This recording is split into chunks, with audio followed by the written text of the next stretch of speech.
أعوذ بالله من الشيطان الرجيم. بسم الله الرحمن الرحيم. بسم اللہ الرحمن الرحیم. السلام علیکم ورحمۃ اللہ وبرکاتہ. آج بات کریں گے محرم الحرام کے روزوں کے حوالے سے اور عاشورہ کے دن کے روزہ رکھنے کی فضیلت کے حوالے سے اور یوم عاشورہ کے روزے کی شرعی حیثیت جو ہے.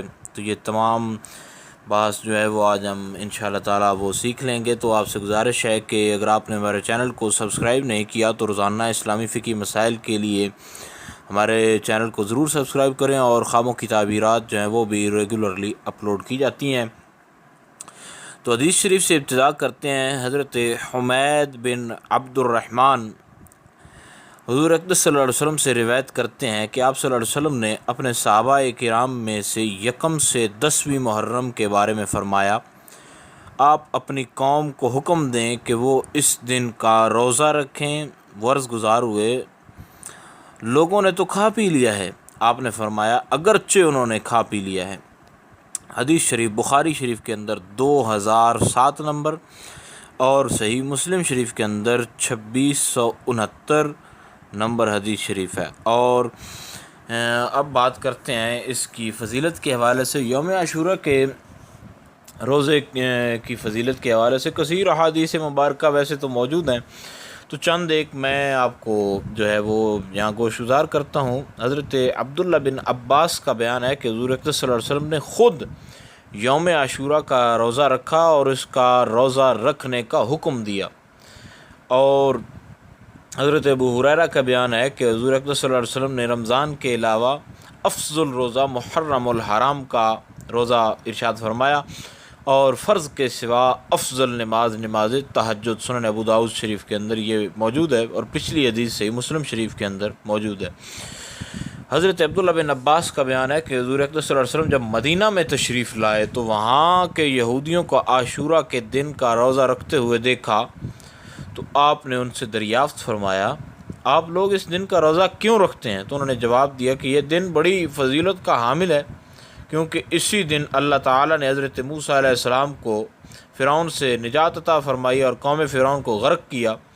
تو جب حضرت موسیٰ علیہ السلام نے وہ فتح حاصل کی تو انہوں نے بطور شکر اس دن کا روزہ رکھا اور ہم اسی غرض سے اس دن کا روزہ رکھتے ہیں. تو آپ علیہ السلام تسلیم نے فرمایا آپ لوگوں کی نسبت ہم جو ہیں وہ زیادہ حقدار ہیں کہ حضرت موسیٰ علیہ السلام کی ہم موافقت کریں. تو آپ نے خود بھی روزہ رکھا اور صحابہ کرام کو حکم بھی فرمایا روزہ رکھنے کا. صحیح مسلم شریف کے اندر باقاعدہ یہ حدیث پاک موجود ہے.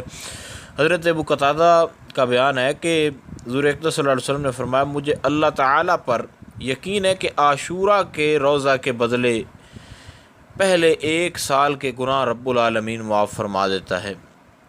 تو یہ بھی صحیح مسلم شریف کے اندر موجود ہے.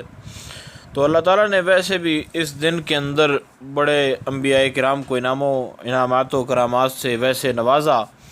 اللہ تعالیٰ نے اس دن حضرت موسیٰ علیہ السلام کو نجات عطا فرمائی، فرعونیوں کو غرق کیا، کشتی نوح کو کنارہ اسی دن ملا، حضرت یونس علیہ السلام مچھلی کے پیٹ سے اسی دن برآمد ہوئے اور حضرت یوسف علیہ السلام کو اسی دن اندھیرے کنویں سے نجات ملی، حضرت آدم علیہ السلام کی دعا اسی دن قبول ہوئی، حضرت ادریس علیہ السلام کو اسی دن آسمان کی طرف بلایا گیا، حضرت سلیمان علیہ السلام کو اسی دن سلطنت عطا فرمائی گئی، حضرت داؤد علیہ السلام کو ان کی دعا جو تھی اسی دن قبول ہوئی اور حضرت یعقوب علیہ السلام کی بینائی اس دن لوٹی، حضرت عیسیٰ علیہ السلام کو بھی اسی دن آسمان کی جانب اٹھایا گیا اور حضرت ایوب علیہ السلام کو اسی دن بیماری سے شفا حاصل ہوئی.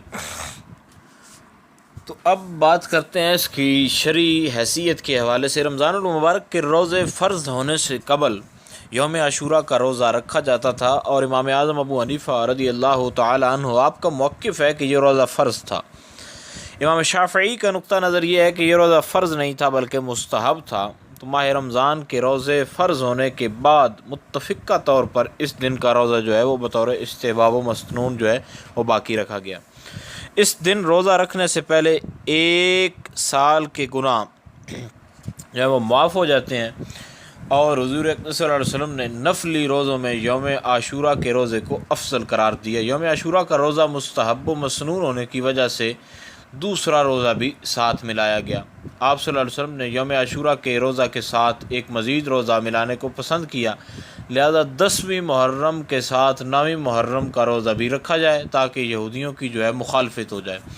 تو امید کی جاتی ہے کہ آپ کو مکمل اس کی وضاحت سمجھ آ گئی ہوگی کہ اس روزے کی کتنی فضیلت ہے، ماہ محرم الحرام کے باقی روزوں کی کتنی فضیلت ہے۔ وہ بھی محرم الحرام کے پہلے 10 دن جو تھے وہ روزے رکھے جاتے تھے، اور یہ ان کا بہت زیادہ فضیلت ان کو آپ نے حدیث سے سن لی، ان کی اہمیت اور ان کی شرعی حیثیت آپ نے سنی۔